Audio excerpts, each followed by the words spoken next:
Century जड़ने के बाद शुभमन गिल और श्रेयस अय्यर ने मैदान के अंदर ही एक और गेम खेला। ये दिलचस्प नंबर वाला गेम था।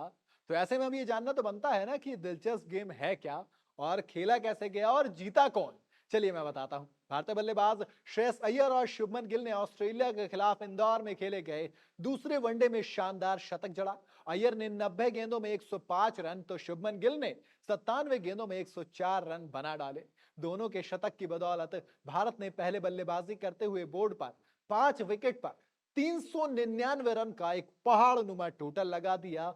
और ये सबसे बड़ा टोटल था इंडिया का ऑस्ट्रेलिया के अगेंस्ट। जी हाँ, 399 रन, जिसमें योगदान रहा श्रेयस अय्यर और शुभमन गिल का। हालांकि मैच में बारिश की दखल आ गई, लेकिन भारत ने डकवर्थ लुइस के तहत आसानी से 99 रनों की जीत दर्ज की ऑस्ट्रेलिया के ऊपर।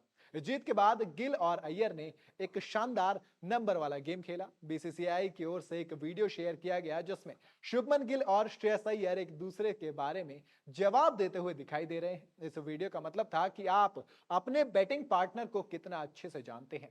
दोनों ने एक बड़ी साझेदारी की थी, लंबा वक्त पिच पर बिताया था, तो ऐसे में ये जानना तो बनता था। दोनों ने दूसरे विकेट के लिए 164 गेंदों में 200 रनों की साझेदारी की थी। इस वीडियो में गिल और अय्यर एक पेन और नोटपैड पकड़े हुए दिखे और दोनों को अपने अपने जवाब इसी नोटपैड पर लिखने थे। दोनों से पहला सवाल किया गया पार्टनरशिप को लेकर। जी हाँ, कि दोनों ने कितने रनों की साझेदारी की। दोनों ही बल्लेबाजों ने सही जवाब देते हुए नोटपैड पर 200 लिखा, यानी कि दोनों को एक एक पॉइंट मिल गया। इसके बाद दूसरा सवाल किया गया कि आपके बैटिंग पार्टनर ने कितने रन स्कोर किए और उन्होंने कितनी गेंदें खेली। एक के बाद फिर दोनों ने बल्लेबाजों ने सही जवाब दिया, यानी कि दोनों को दो दो अंक मिल गए। गिल ने अपने नोटपैड पर अय्यर का स्कोर 90 गेंदों में 105 रन लिखा, जो बिल्कुल ठीक था। वहीं अय्यर ने गिल का स्कोर 97 गेंदों में 104 रन लिखा, ये भी बिल्कुल ठीक था। दोनों के पास दो दो पॉइंट हो गए। यहां तक मामला बराबरी का चल रहा था। फिर आता है तीसरा सवाल, वो थोड़ा सा मुश्किल था। दोनों से पूछा गया कि जब आपके बैटिंग पार्टनर ने शतक पूरा किया तब कौन सा गेंदबाज था सामने उसके।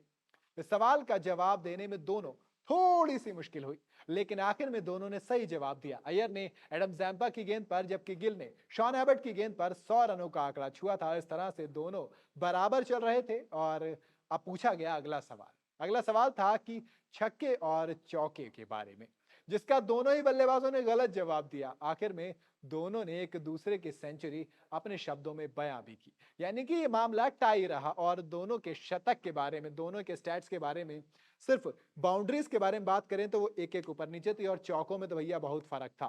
खैर, एक हारा एक जीता नहीं हुआ, दोनों बराबर रहे। दोनों ने एक एक सवाल का जवाब गलत दिया, लेकिन दोनों ने एक दूसरे की तारीफ की और तारीफ बनती भी थी। तारीफ तो उस खिलाड़ी की होती है ना जो कमबैक कर रहा होता है।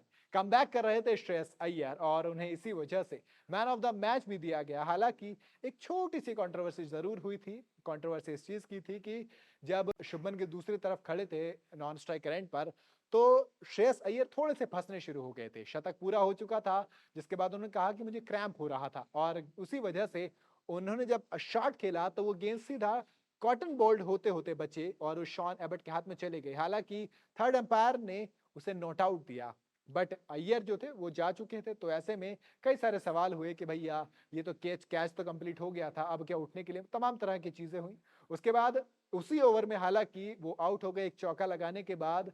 हालांकि इन तमाम चीजों के बाद भी अय्यर ने एक शानदार पारी खेली और वापसी की फॉर्म में। आपको अय्यर की पारी कैसे लगी मुझे कमेंट में जरूर बताइएगा। वीडियो अगर आपको पसंद आई हो तो इसे लाइक और शेयर जरूर करें और जाते जाते चैनल को सब्सक्राइब करना बिल्कुल ना भूलें।